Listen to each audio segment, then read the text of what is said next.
I had to get down the road from my house because I'm trying not to dox myself here. Trying not to dox myself.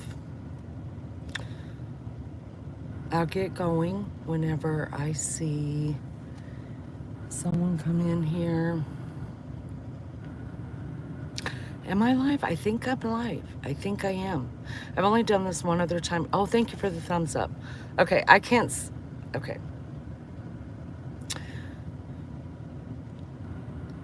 I don't see any chat. I don't know if I'm doing this right or wrong.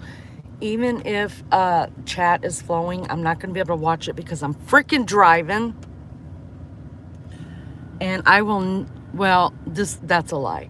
I was going to say I will never make fun of Maggie and driving and trying to go live again because you guys know I'm going to make fun of Mags. But this is hard. And I don't have one of those stick things to put it up there on the dashboard so you guys could see. So I'm going to be holding this shit with one hand while driving. And you guys, I don't even talk on the phone when I'm driving because I get lost really easy. And then I'm an hour out of the way and being like, fuck, like I don't know where I'm at. So then I have to get off the phone and so let's just hope the truck knows where we're going. Thank you guys for being here. I love you so much. We're going to do this. I just want to show you a little bit of Indiana. Sierra's here. I'm her favorite homesteader. Girl, you see them cornfields right over there, sister? You know I'm homegrown. You know I'm homegrown, girl. Mm-hmm. All right, so I'm going to try to do this. I'm a fucking idiot. If the phone turns around and records me, I'm going to unalive myself. I'm going to run into the nearest truck. I'm going to put my truck into the rear or the side of someone else's truck as to not hurt them, but to unalive myself because I'm not going to lie. I look straight up ratchet. Hair is a mess. I'm not kidding you. If you guys saw me, you would be like, oh my God, don't leave the house ever again looking like. Y'all, I'm telling you what I'm doing. I'm headed to my sister's house, which lives about 35 minutes away from me, because I have to go get some clothes. Because all I own, y'all, are sweatshirts, t-shirts, jeans, and leggings. That's it. If you want me to dress up and come to any of your guys' whatever soirees you got, it won't happen. I'll never be able to go to a Diddy party. That's a joke. Y'all don't take me serious. But what I'm saying is, I got nothing to wear. I got nothing. What am I supposed to wear to a funeral? Could you see Lene pulling up in her jeans, her t-shirt, and her white Vans? That's me. So, my sister who knows how to dress, I'm going over there to get some, clothes to look like a decent human being. So that's what I'm doing. And I'm going to take you guys along for the ride because Indiana this time of year is gorgeous. Absolutely gorgeous. And I have a lot of friends that are overseas and don't see how our roads work and stuff. And I want to show you. So, y'all say, can we have a moment of silence? Everybody, bow your heads. Let's pray for Lene and this 35-minute trip, that I don't turn this phone around on accidents. You don't want to see it. You do not want to see what I look like. And so that I don't unalive myself or unalive somebody else. Oh my God. Cannot believe I'm doing this.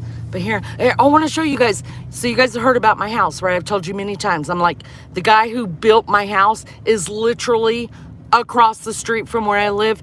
This is where Wince is buried, y'all. Pink Fan knows. Pink Fan knows exactly what I'm talking about, y'all. So if you need any questions answered, she will let you know.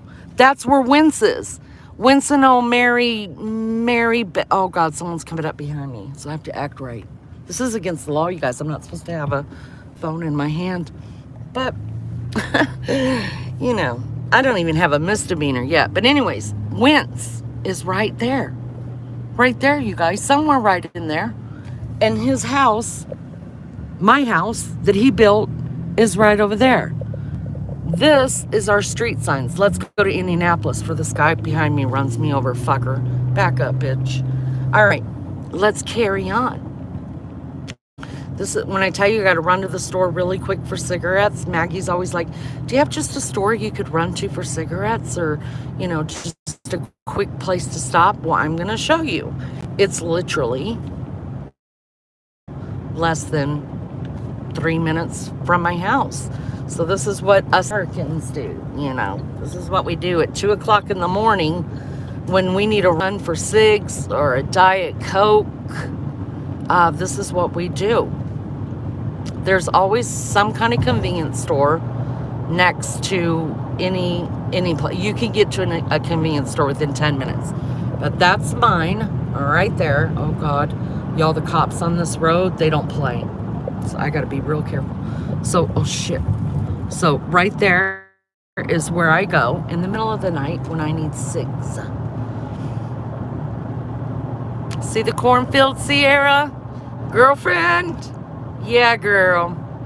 Y'all, we broke down the, just as a reminder again, I don't see chat. If the mods want to get rid of people, they can get rid of people. If you're just like, let it fly and YouTube will take it down, let it fly and YouTube will take it down. Y'all saw that wood on the side of the road? Like, we could go to convenience stores or Walmart or any place live. Like, I live, this would be considered rural. It's not so much the country, but it's a rural area where there's not a lot of population. People sell pumpkins and fruit and more cornfields. It's Indiana, y'all. It's Indiana. And vegetables on the side of the road. Now, the corn that you guys see, this is going to be we are also an educational channel, you guys. You never know what you're going to get here. Never know. The corn that you guys are seeing up right now has not been harvested yet. That is not for human consumption.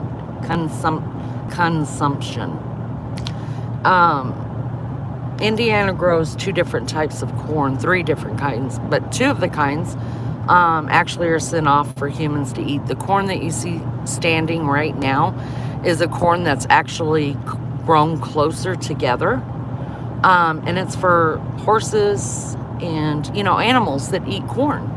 So it's grown like that, and it's processed, and it's sold to companies that make feed for like horses and things like that. Y'all may already know that, but I'm just giving it to you. There you go. So this road here would be considered like a highway, right? In the States. It's smaller, but there's not a lot of traffic lights or anything like that until you come closer to towns. So this road is considered a highway. Now we are going to go on the interstate, and depending on what interstate you're on, y'all, it can be so dangerous. From Indiana will fucking tear up a road just to keep people employed. That's no joke. Especially the interstates. I-20, if you look up Indianapolis, we have the 465 loop that goes all the way around Indiana, or Indianapolis, the city of Indianapolis. And I-65 and I-70 both come off the 465 loop. That loop, which takes you about, depending on how fast you're going, it could take you about an hour and 45 minutes to complete the loop around Indianapolis. So you don't go necessarily through the city of it. It is always tore up. There's always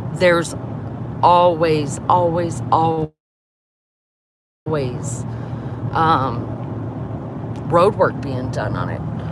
If you look over here, see that little farm? So cute. Those fields have already been harvested. That was corn as well. This right here was not corn. It's already harvested, and it's Indiana grows corn and soybean. So all of the corn that you see, cornfields that you see, the following year, they will put soybean into it. And the soybean fields will grow, the following year, they will grow corn. It just goes back and forth and back and forth. Now this was all corn, and it's already all been harvested. But this corn was not grown for human consumption. It was grown for the animals. So it takes quite a while. See, there's more that's not harvested. It takes quite a while to harvest all these fields, and this is everywhere, you guys. This is all over the U.S. I mean, it's a big deal. Farming, it's still a really big deal. Now, I will say that the powers that be are trying to put our farmers out of business. You know, you can take that any way you want to. But if we have to see that cop sitting right there, you guys, let me tell you guys stuff that's a cop. Let me put my phone down. Hold on. Don't need that fucker seeing me. I don't need you to see that city coming through. Okay. Let me tell you about our cops here, you guys. They're sly. They're sly as fuck through here. Okay. They have the regular cars like that one, right? And everybody's cars are different colors. They're either black or they're white. Some small towns still use the Grand Vics, whatever your cops are using, right? So it's usually black or white. But let me tell you what these dudes do here, you guys. They're I didn't know it. I almost got pulled over, but a guy was going faster than me on this road. They're using unmarked Ford pickups. Now imagine in the middle of the night you're traveling this road right here, and you see these lights going off in the grill of the front of the vehicle, the blue, the red, those lights, the police lights going off, and because there's no lights on top of those vehicles, it's like kind of hidden, like in the grill, on the sides of their mirrors, things like that. So I would be scared. I'm not pulling over for them. No. I'm going to be calling the hotline saying, can you verify this person pulling me over that's an unmarked vehicle is truly an officer? Because, y'all, there's been a lot of deaths out there with people claiming to be cops, and people think it's real, and they get pulled over and they're not really. It's not hard to get do you guys remember the Murdaugh case? And Murdaugh had police lights put in his car or around his truck so he could pull up on anything. Look at that Corvette. He could pull up on anything and act like he's a cop because you can get that done here. I'll be damned if you're not in a marked car. I am not pulling over for your ass. Now these fuckers here, all of these truckers that we got, and God bless the truckers. God bless you, sir. Thank you for your service. God bless the truckers. But you have to be careful of the truckers on our roads, because they don't give a damn. If you got 2 inches and they want to move over into the next lane, that's on you. You better brake or get the hell out of the way, because they're coming. So if you're traveling interstates, which is what we're fixing to go on. We're fixing to go on I-69. If you're traveling interstates, you got to watch the truckers, because I'm telling you, well, a lot of times, to be fair, a lot of the times you can't see, or they can't see you, If you can't see their mirrors on the side of their truck, they really can't see you. But on the other hand, some of them are just like, I'm bigger than you. You want to take this on? So you have to be careful of the truckers, right? And like I said, some interstates, like if you go down to the real big cities like LA or Houston or Dallas, all the way across the states, you know, big cities, they're, go ahead, their interstates are different. I'm still in a rural area. These are easy to get through. All you really got to watch for is the assholes that want to go 100 miles an hour down here, because they're not stopping for you either. And you got to watch the trucks because they're traveling. God bless the trucker. But they piss me off sometimes. I'm not going to lie. Sometimes I get road rage and I'll honk, and I'm a honker. I am a honker. I'm going to honk my horn. And then I'm going to flip you off as I'm driving by, which is a scary thing to do in the world today, because people are packing and they don't mind chasing your ass down to shoot you. That is the truth. So, hello everybody. Thank you for coming in. Thank you for being here. I appreciate it. We're just traveling to my sister's house to get me some decent clothes to wear so I don't look straight up white trash going to a funeral.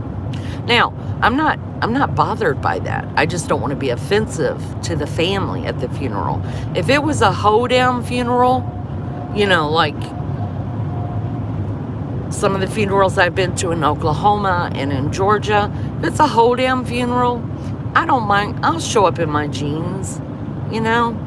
But when it's like a respectful funeral, you kind of gotta respect, you know, the family.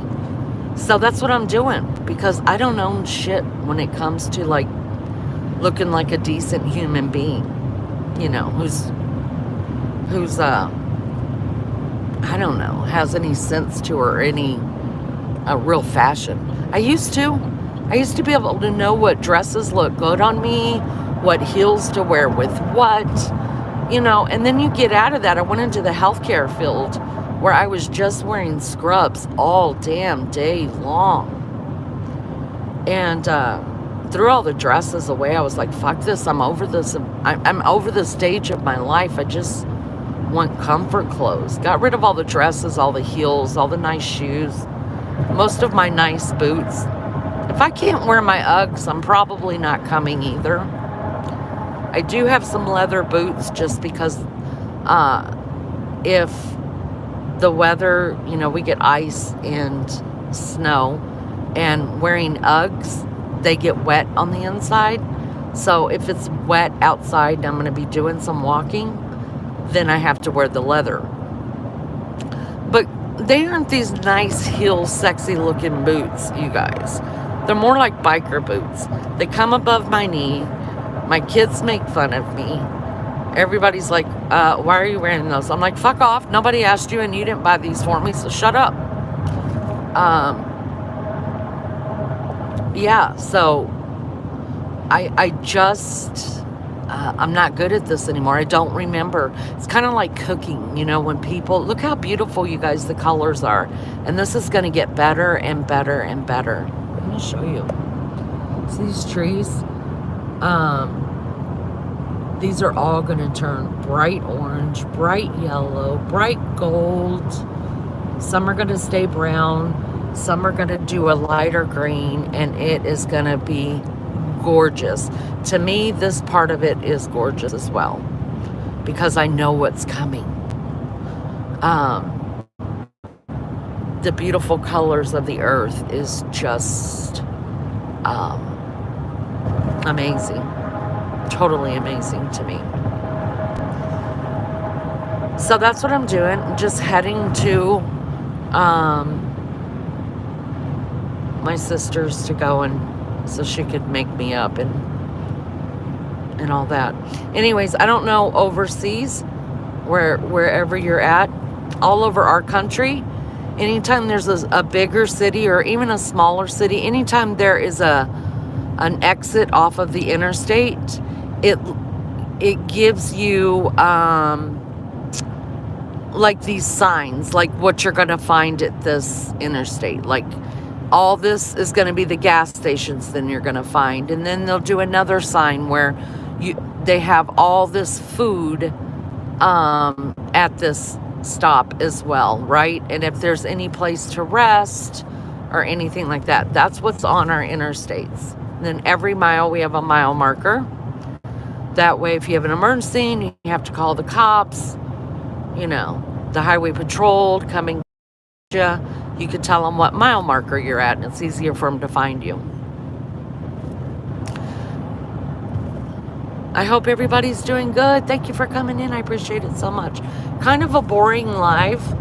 I just want to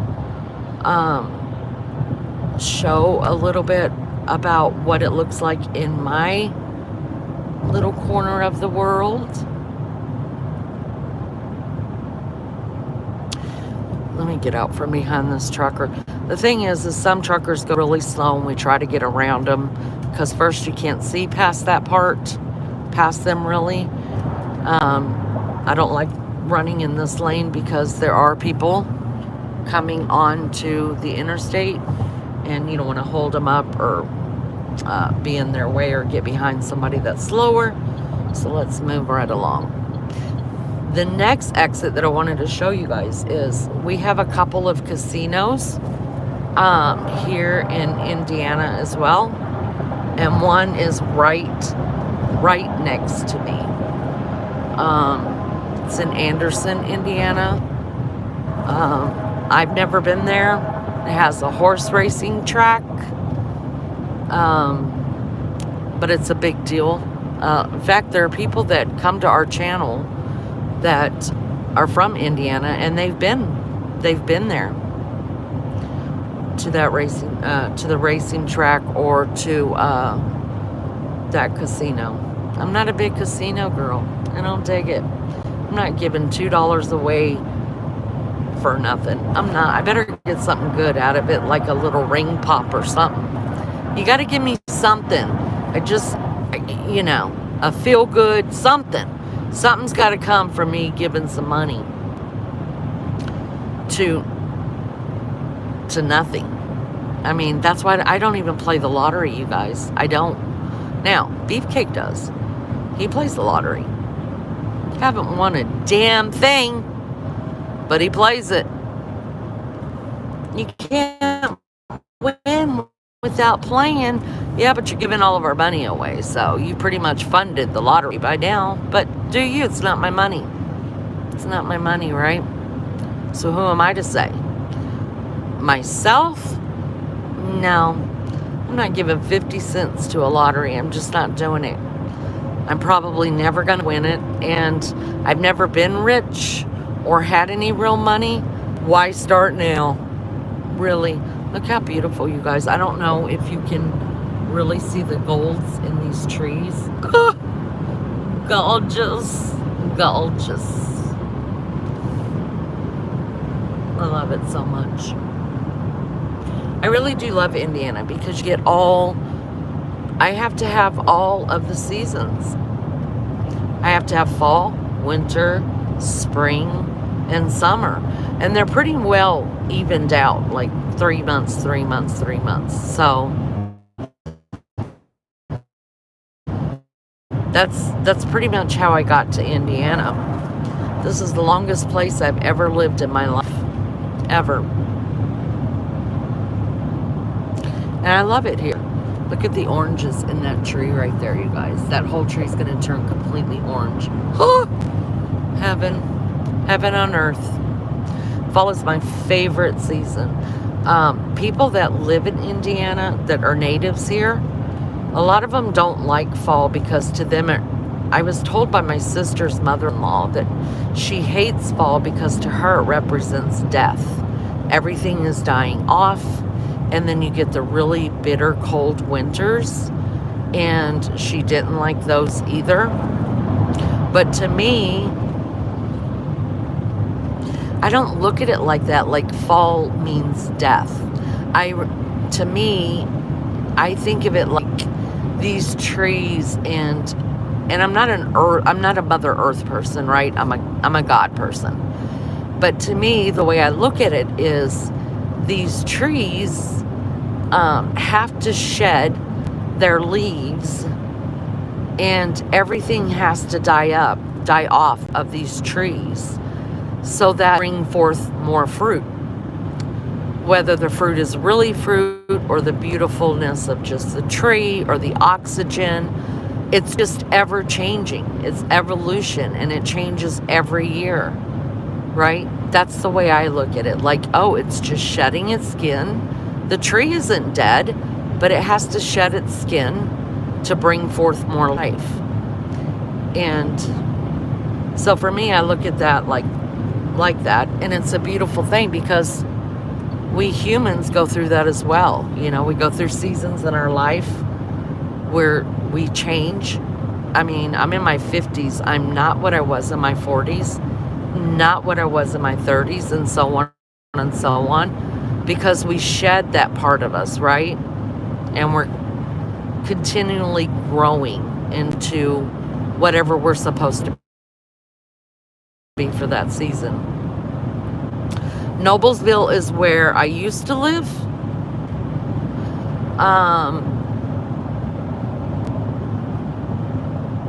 Before we moved out, I just realized I've probably doxed myself, for those that know Indiana, as to what school my son goes to, because there's only a couple of big schools. So I probably doxed myself. That's okay. That's all right. It's fine. Everything's fine. But I used to live in Noblesville. We sold our house there. We followed baby child over to the college that he chose to attend.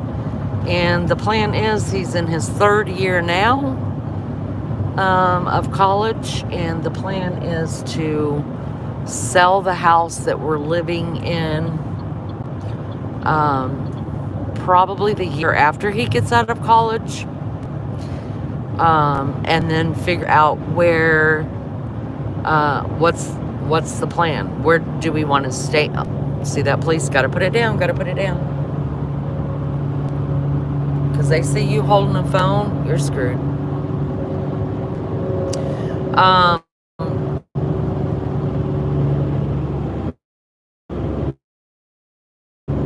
The plan is to sell the house, and after baby child figures out where he's going, what his job's going to be, and then I guess us to figure out.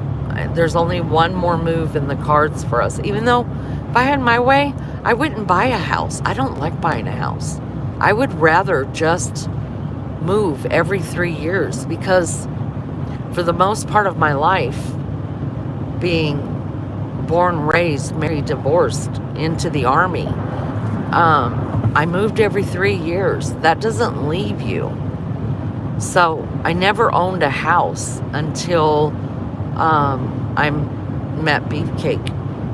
And to tell you the truth, I don't even think it's on this house that we're living in now. I think it's just his, because I'm not willing. The house in Noblesville, my name was on it. And I'm pretty sure my name is not on this house. And the reason is because it just didn't feel right. For me, I got too much of the painted ladies in me, right? I have to be able to get up and go without any ties. If I need to go, I gotta go without any ties. So maybe that's a bad way of looking at things. I've been told more times than I can count that I have a fucked up sense of relationships, and maybe I do. But I have to be true to me, and for me, I'd rather not be tied to anybody on any kind of legal matters, right? Which is probably a weird thing of thinking. But listen, when I got divorced from my first husband, I signed away everything. I signed away I walked away from that marriage without a penny. And I knew I could get alimony from him. I mean, he married me when I was 14 years old. I was with him through 3/4 of his career. We had savings. The military would have taken care of me. I would have still had insurance. But for me, it was worth just getting out. Just getting out, signing. I would have given them blood to get out. So signing everything away, the house, the cars, 18 years of life, his retirement. You guys, I could have taken 80% of his retirement. I didn't. It was worth it just to go. So I never wanted to make it that hard again for myself. And I still don't. A lot of women would say, you're a fucking idiot. And maybe in that case I am. But you know what? I'm blessed because I have no ties to him other than we have 3 children together. All these grandchildren together. But legally, I didn't want to go through the court process. I didn't want to drag him. I didn't want to be dragged by him. I didn't want to hurt my kids any more than what they were already hurting. I just wanted a clean break. And that's what I got. And oh man, was my family ever mad at me. God, they were so mad. Because I had nothing, right? I had no education. I didn't even at that point have my GED. I had nothing. And, but I wasn't a bitch and I wasn't vindictive. I just left. And I have no regrets. And if I had to do it all over again, in my heart of hearts, I'd probably do it the same way. Just because it was easy. And it didn't make my life easy by any stretch of the imagination. But I had peace of mind. And sometimes, for me at least, peace of mind was better than having some kind of financial stability. And if I would have gone to court with him and fought for everything that was mine legally from the marriage, sure, I would have been set up. I would have never had to work again. I would have been fine. But I always would have been scared. And I always would have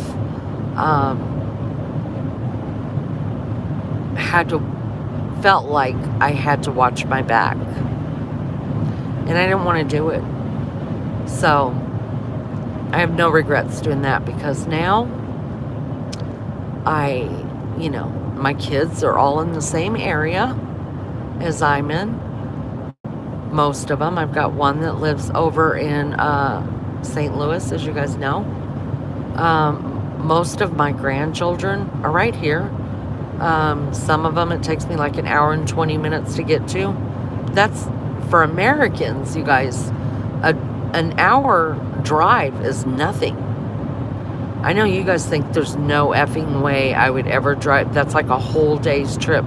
Oh no, I'll only be at my sister's house for about 45 minutes. And I'll drive the 35 minutes back. It's for Americans, everything is so spread out. It's nothing for us to drive 2-3 hours and do what we got to do and turn around and drive right on back. Because we're used to a lot of people work, an hour away from where they live and they commute. So I know that's hard for some people to imagine, but it's a way of life for us, So actually, I just passed the exit. I didn't want to bring attention to it till I was gone. But I passed the exit of where my oldest child, the one who comes in chat sometimes, C. Andersony, I passed her exit. So I would have almost already been to her house, right? And if I keep going this way past my sister's house, I could actually get to my youngest daughter's house. She lives now she lives in the country. And it takes me about an hour and 10 minutes to get to her. If I had gotten off back there at the Noblesville exit, I could be at my oldest son's house in about an hour and 4 minutes. So I know to a lot of you, because I've talked to Maggie about the drives and stuff like that. She was like, just can't believe you Americans do that. It's really nothing for us. Really. I mean, and even if you only live 20 miles, let's talk about Atlanta, Georgia, and Savannah, and, you know, these big Atlanta and Dallas, LA. You could live 20 miles from your home, which usually take about, depending on traffic, it should, if the streets were empty, only take you like 20 minutes to get to and from work, right? Well, because it's so congested. Now imagine, I'm on a 3-lane interstate right now. When you go to Atlanta and LA and all these big places, you guys, it's 6, 7, 8 lanes on one side, and then 6, 7, 8 lanes on the other side, going the opposite direction. And still, it'll take you an hour and a half to get home, just because it's so congested. So because people want to move out of, just don't want to be in the congestion and the hustle and bustle of big city life, they move out to rural areas or smaller little suburbs. And it may take them a little while to get home, but at least they're away from the noise. And I think for people like me who move away from the congestion, it's peace of mind. Because it's so noisy. Remember when I was talking about I went into IKEA for the first time the other day, you guys? There's the IKEA I went into. I was not impressed whatsoever. I was completely, couldn't understand that store whatsoever. I needed a schematic just to navigate the damn thing. I didn't like it. Won't be going back. Negative. Not me. Hey, you see that car right there? He thought he was coming over here. He ain't. Because my truck's bigger. So this is where we start getting into, this is what I mean. So 465, that is the circle around Indianapolis, the city of Indianapolis, is coming up right up here. Already over here, the construction is starting, and it's a total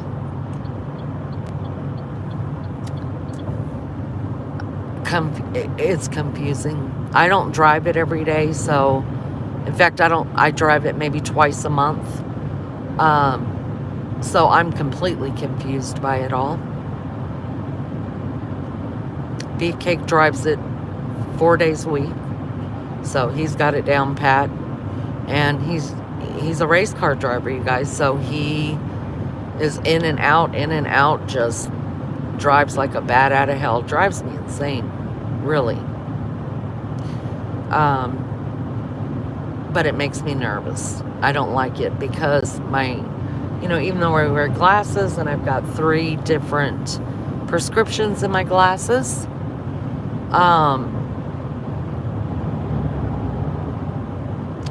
sometimes I still don't understand the signs on which way I'm supposed to go to be on the right road until it's too late and I'm already on the wrong road, so then I got to turn around. It's annoying AF. So this road, honest to God, was just worked on like 2 years ago. And here we are again, doing it again. I'm telling you, Indiana keeps, you know, their road crews completely in business with jobs year round, year round. Because even when the snow is happening, they'll be out here working. They will. Now they can't lay. Hold on, I think that's a cop. Let me pull down a little bit. Now they won't be laying any asphalt during that time, but they'll be digging up roads. So I guess it's annoying. It's freaking annoying for us that are just everyday people driving shit. But, I mean, to keep people employed, I guess that's a good thing. I guess it's a good thing. But yeah, they're out here when it's rain, snow, or shine, they're doing something. Now, sometimes when it's raining and it gets too wet, they take a day off. And, of course, they can't pour the asphalt or the concrete during that time, but there's always something to be tearing up. Always. I hope everybody's doing good. Thanks for hanging out with me this far. I'm almost to my sister's house, believe it or not. Before I get on her road, I will be shutting the live down just because I don't want to dox my sister. But I wanted my friends overseas to see what it's like over here. So I guess what's happening here with all this, they're going to add another ramp right there. It's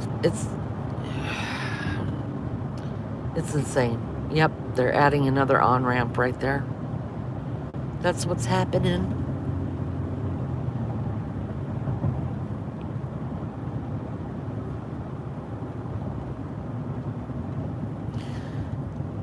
My sister also lives in a suburb of Indianapolis. She doesn't live rural.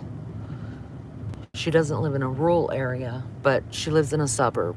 Really quaint little older neighborhood that, so we had an active military base here called Fort Ben Harrison.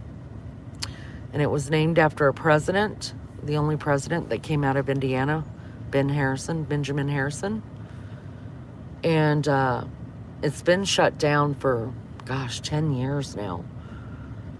So a lot of the people who retired here in Indiana from that military base, the neighborhood that my sister lives in, the community she lives in, it was built up due to people who were retiring from Fort Ben Harrison. So a lot of the houses are in the, let's see, I think it's the 60s, 70s, 80s, and now a lot of them are being redone. But it was a community made up of a bunch of retired military families.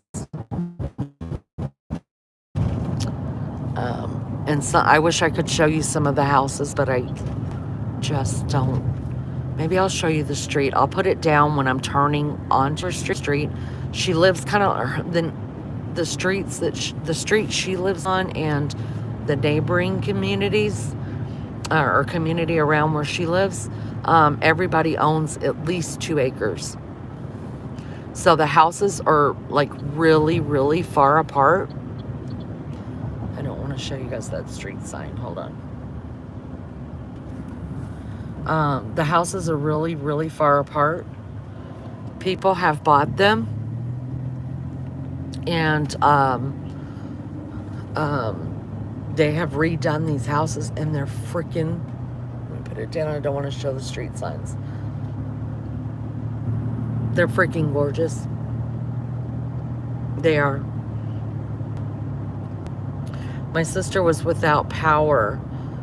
Now, because these are old neighborhoods over here, see, their power lines aren't as good. You could tell by looking at the power lines. Ooh! the power lines are old as well. So that's why these neighborhoods over here lose power in storms.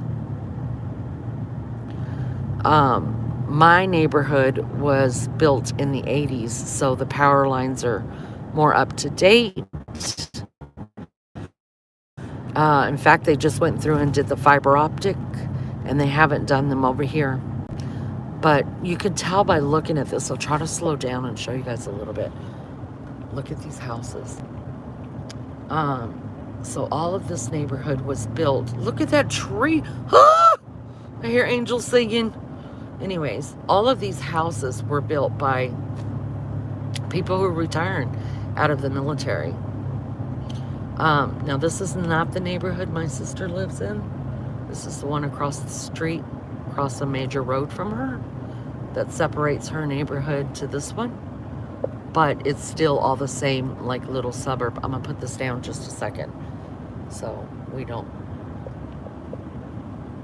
show the major street. Okay, so now we're coming into her neighborhood, and you can see the power line. I'm probably going too fast for you guys to really see the power line. I'm gonna put it down again because I'm turning on her street, and I don't want y'all to see. I don't want the wrong people to see it. Not saying everybody's wrong. Don't get butthurt. I'm just saying that, you know, you have to be careful. You gotta be careful. All right, let's get past this. I'm gonna try to go slow down here. You guys, okay, so let me tell you something about this. This house, oh my God, you guys, I love this house. I've watched this house make many changes. Many, many changes. That little white one, many changes over the years. But look at these gorgeous houses. Now, in Indiana, or in Indianapolis, I'm just trying to go slow. In Indianapolis, we have first grade roads, second grade roads, third grade roads, I think all the way up to 5, right? My sister, this is her road. Okay? She lives on a 4th grade road, which means that the first grade roads would be the highways, and we used to call this the castle house because see how it's done, kind of like a castle. Look at this house. This used to be one of the nicest on the road. Oh my God, it's gorgeous. This is, obviously you can tell, is now this is where houses used to sit, right? And the main house, they just modernize it, and then they build all the way around it. See how gorgeous that is? So they've modernized that one. They've modernized this one. Now, mind you, these houses, the properties go way, way back because they've this house was completely torn down.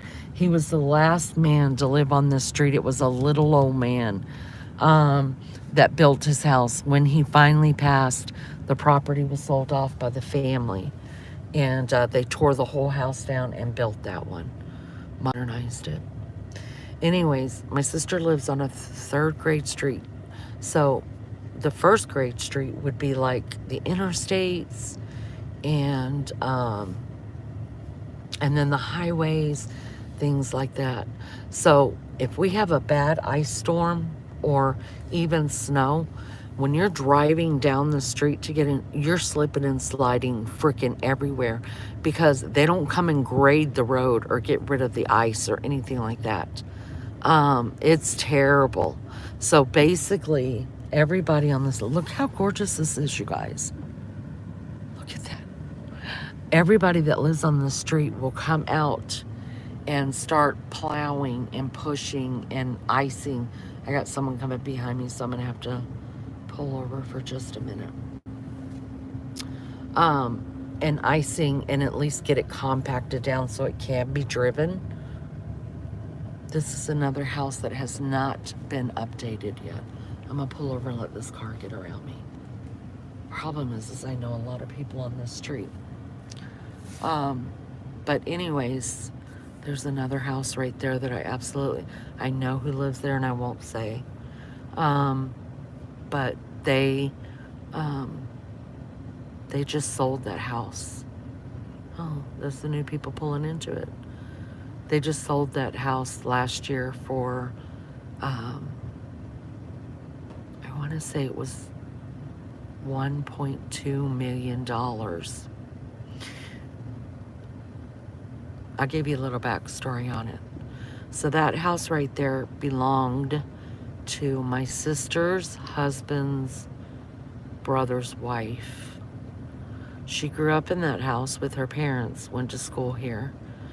When she got married to my sister's brother-in-law, they moved into the house that my sister lives in, just a couple houses down the road. And they had their 2 girls. And then, her parents were aging and stuff. And so they called my sister and her husband, and they were like, hey, I know you guys are looking for a house. Do you want to consider coming buying our house? Because we're going to move into my parents' house. Well, that's what happened. Long story short, my brother-in-law and my sister bought their old house. They moved back into this house and remodeled the whole thing. You guys, that is an 8-bedroom house. I can't show you the back of it or anything. It's just, I think it's got its address and all that on it, and I don't want to get that close to it because it doesn't belong to, my distant family anymore. That's an 8-bedroom house with 2 living rooms, a huge ass kitchen, a complete basement, an indoor, hear me, an indoor pool. The house is original on the side that you see sticking out. On the other side of that, that's the original part of the house. Everything this way that comes is the new part of the house. Okay? So originally the house is just a small, it wasn't small, it was still a 3-bedroom, beautiful home that had an indoor pool in it. But when my sister's brother-in-law moved back in here with his wife and his family, they expanded all of that house to make it an 8-bedroom house.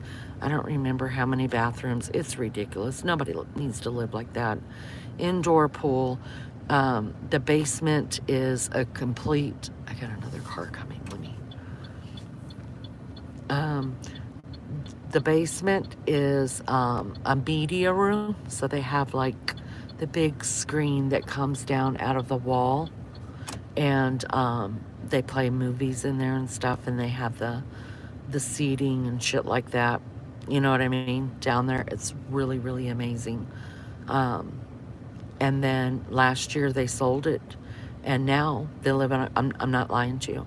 Now, so her mom died in that house. Her dad still lived with them.